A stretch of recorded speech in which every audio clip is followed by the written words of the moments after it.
Assalamualaikum warahmatullahi wabarakatuh. Kami dari kelompok 4 akan menjelaskan materi mengenai menganalisis serta merumuskan penilaian pembelajaran tematik terpadu. Langsung saja, pemateri pertama yang akan dijelaskan oleh Faradila Fatwa Anesha. Kepada Faradil dipersilahkan. Baik, terima kasih kepada moderator. Baiklah, di sini saya akan menjelaskan yang pertama, yaitu pengertian dari penilaian. Pertama, pengertian penilaian menurut Laili tahun 2019 halaman 23, kemudian menurut Kuniani tahun 2017 halaman 149, dan juga menurut Sutrisno tahun 2015 halaman 12, serta menurut Alimuddin tahun 2014 halaman 24, maka dapat kami simpulkan bahwa penilaian adalah suatu usaha mengatur proses pengumpulan berbagai data untuk mengetahui proses maupun hasil pencapaian kompetensi dasar siswa yang dilakukan secara berkala, kontinu, dan juga berkesinambungan. Kemudian pengertian penilaian pembelajaran tematik. Penilaian pembelajaran tematik, beberapa pendapat ahli, yaitu menurut Kuniani tahun 2017 halaman 147, kemudian menurut Depdiknas tahun 2006, dalam Sugiar tahun 2016 halaman 11, serta menurut Hajar tahun 2013 halaman 267 dalam Kuniani tahun 2017 halaman 148, maka dapat disimpulkan bahwa penilaian pembelajaran tematik adalah suatu usaha untuk mendapatkan informasi yang dilakukan oleh pihak sekolah ataupun guru secara berkala, berkesinambungan, dan menyeluruh tentang proses dan hasil dari pertumbuhan dan perkembangan yang dicapai oleh peserta didik melalui program kegiatan pembelajaran tematik. Sekian materi dari saya kembalikan kepada moderator.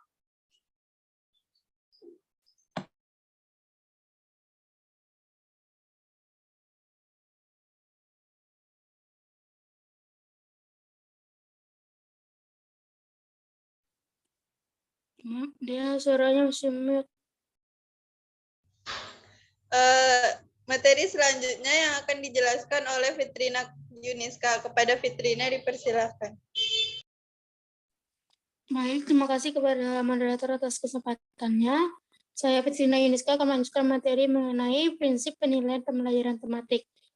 Menurut Rusman dalam Kurnaini tahun 2017 halaman 148, ada 3 prinsip yang mendasari penilaian pembelajaran tematik, yaitu yang pertama, prinsip integral dan komprehensif, yaitu penilaian yang dilakukan secara utuh dan menyeluruh terhadap semua aspek pembelajaran, baik pengetahuan, keterampilan, maupun sikap dan nilai. Yang kedua, yaitu prinsip kesinambungan, yaitu penilaian dilakukan secara berencana, kontinu, dan bertahap.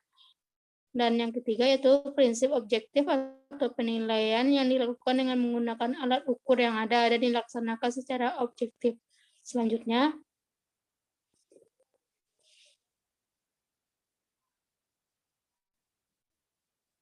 menurut Matthew dalam Hermawan dan Desmini dalam Kunaini tahun 2017 halaman 148 sampai 149, mengemukakan ada 9 prinsip-prinsip penilaian pembelajaran tematik yang dapat dilihat pada layar PowerPoint. Ada 9 prinsip.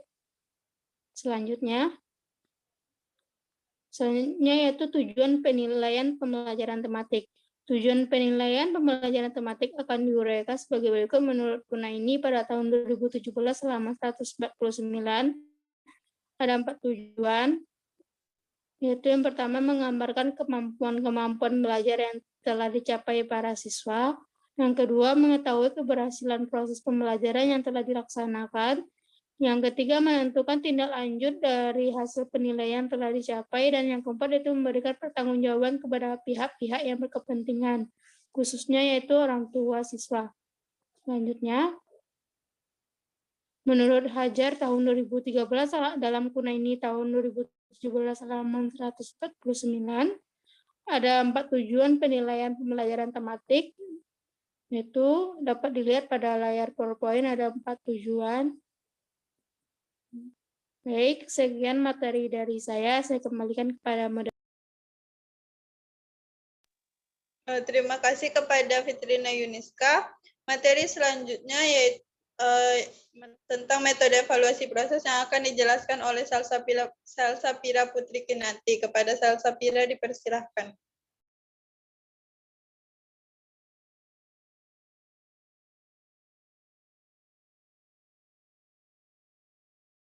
yaitu metode evaluasi proses. Evaluasi proses mencakup usaha yang terarah, terencana, sistematik untuk meneliti proses pembelajaran mengajar yang telah menghasilkan sesuatu, baik terhadap perencanaan maupun fase pelaksanaan. Sedangkan evaluasi hasil adalah evaluasi yang diarahkan untuk melihat hasil program yang dicapai sebagai dasar untuk menentukan keputusan akhir, diperbaiki, dimodifikasi, ditingkatkan, atau dihentikan.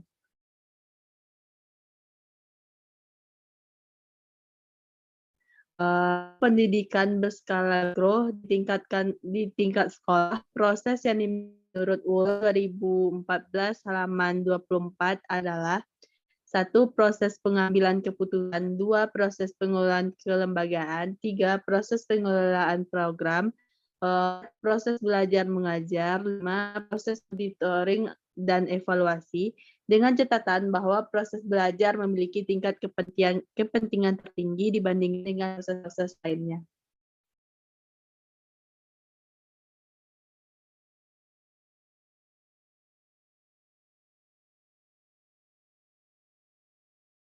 Proses dikatakan bermutu apabila organisasi dan penyelesaian serta pemaduan informasi input sekolah, guru, siswa, kurikulum, uang, peralatan, dan sebagainya dilakukan secara harmonis. 2. Mampu mendorong motivasi dan minat belajar. 3. Benar-benar mampu berdayakan peserta didik. Selanjutnya.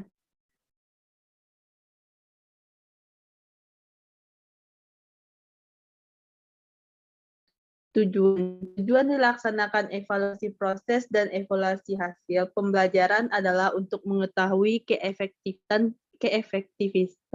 pelaksanaan pembelajaran dan pencapaian hasil pembelajaran oleh peserta didik. Manfaat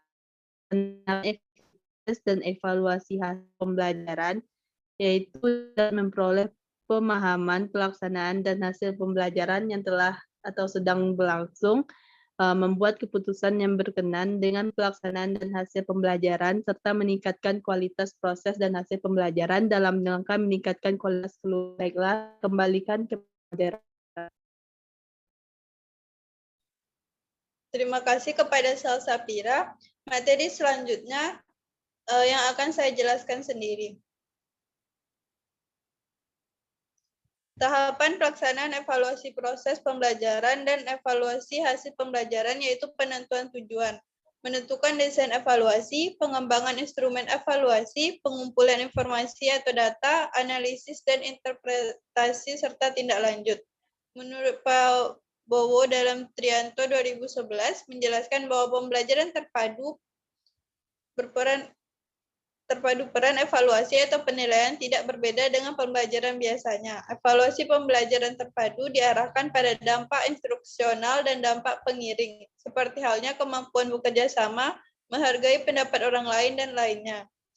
Untuk memperoleh hasil penilaian yang akurat, hendaknya berdasarkan pada beberapa prinsip, yaitu yang pertama, prinsip integral atau komprehensif. Yang kedua, prinsip kesinambungan. Yang ketiga, prinsip objektif.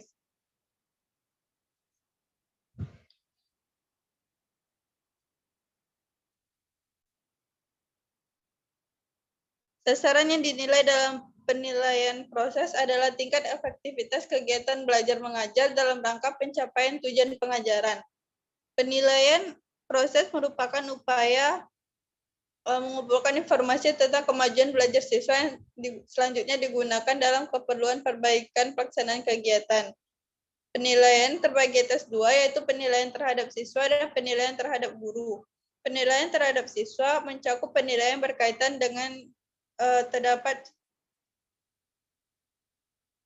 9 penilaian, sedangkan penilaian terhadap guru terdapat 4 hal yang berkaitan. Seperti yang ada dalam PPT. Selanjutnya, metode penilaian pembelajaran terpadu. Metode yang dapat dipergunakan dalam pengevaluasian proses dan produk pembelajaran terpadu meliputi observasi, dokumen berkala, dialog siswa guru, evaluasi diri siswa guru, tes dan ujian. Yang pertama observasi dan dokumen berkala. Selanjutnya dialog siswa guru, dan yang ketiga tes dan ujian. Sekian materi dari saya menjadi penutup untuk presentasi dari kelompok 4. Sekian dari kami. Assalamualaikum warahmatullahi wabarakatuh.